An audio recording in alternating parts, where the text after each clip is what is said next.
क्या आपको मालूम है कि सांसद नहीं चलने की वजह से देश का विकास रुकता है? जी हाँ दोस्तों, अगर संसद नहीं चल रहा है तो निश्चित तौर पर देश का विकास रुकता है।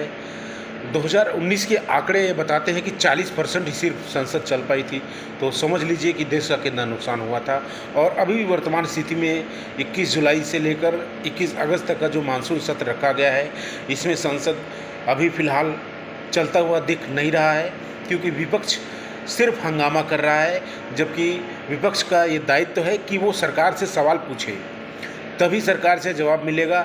और सरकार अगर जवाब नहीं दे पाती है तो आप उस पर बहस कर सकते हैं, लेकिन अगर आप बहस नहीं करेंगे, आप सवाल नहीं पूछेंगे, तो देश का पैसा बर्बाद हो रहा है। हर दिन 2.5 से 3 करोड़ रुपए देश का नुकसान हो रहा है, चाहे वो राज्यसभा हो चाहे वो लोकसभा हो।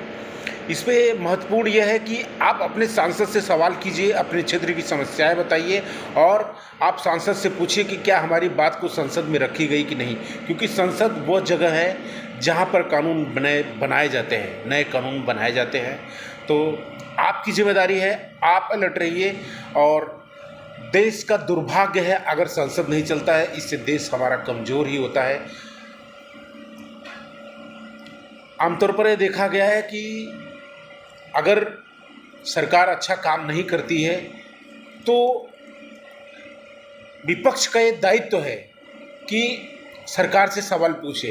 लेकिन अगर आप सवाल नहीं पूछेंगे, संसद के बाहर ही अगर आप जवाब देंगे, संसद के बाहर ही अगर आप हंगामा करेंगे, तो सरकार से आप सवाल नहीं कर पाते हैं। आपका दायित्व है कि आप संसद के अंदर जाएं और बैठें और उस बजट सत्र में आप अपने क्षेत्र की समस्याएं रखें और उस पर चर्चा करें, बहस करें, ना कि बाहर आप नारेबाजी करें और ना कि आप लोकसभा स्पीकर पर कुछ अभद्र टिप्पणी करें।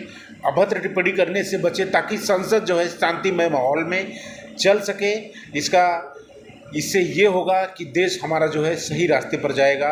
2014 से ही दोस्तों नरेंद्र मोदी जी जब से सरकार में आए हैं, विपक्ष हंगामा करते आया है, जो कि विपक्ष को चाहिए कि सरकार से वो सवाल पूछे। सरकार से सवाल पूछेगा तो देश और मजबूत होगा, क्योंकि विपक्ष का मजबूत रहना उतना ही ज़रूरी है जितना कि सरकार चलाने वाली सरकार मजबूत रहती है।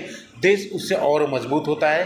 तो विपक्ष का मजबूत तभी रहेगा जब विपक्ष डट के सवाल करेगा, ना कि बाहर नारेबाजी करेगा। संसद के बाहर अगर आप नारेबाजी कर रहे हैं तो ये देश का दुर्भाग्य है। आप देश सदन के अंदर जाइए और अपनी समस्याएं रखिए और सरकार को घेरिए, वहाँ पे कीजिए। अगर आप बाहर ही हंगामा करेंगे, काले कपड़े पट्टी बांध कर आएंगे संसद के बाहर और संसद का सत्र चल ही नहीं पाएगा, तो आम जनता का नुकसान हो रहा है। ये आम जनते का पैसा लगा है, वो आम जनते का पैसा से नुकसान हो रहा है। 2.5 से 3 करोड़ रुपए डेली का नुकसान है। सोच लीजिए, 2019 का भी आंकड़ा वही है कि 40% सिर्फ संसद चल पाया, तो सोच लीजिए कि कितना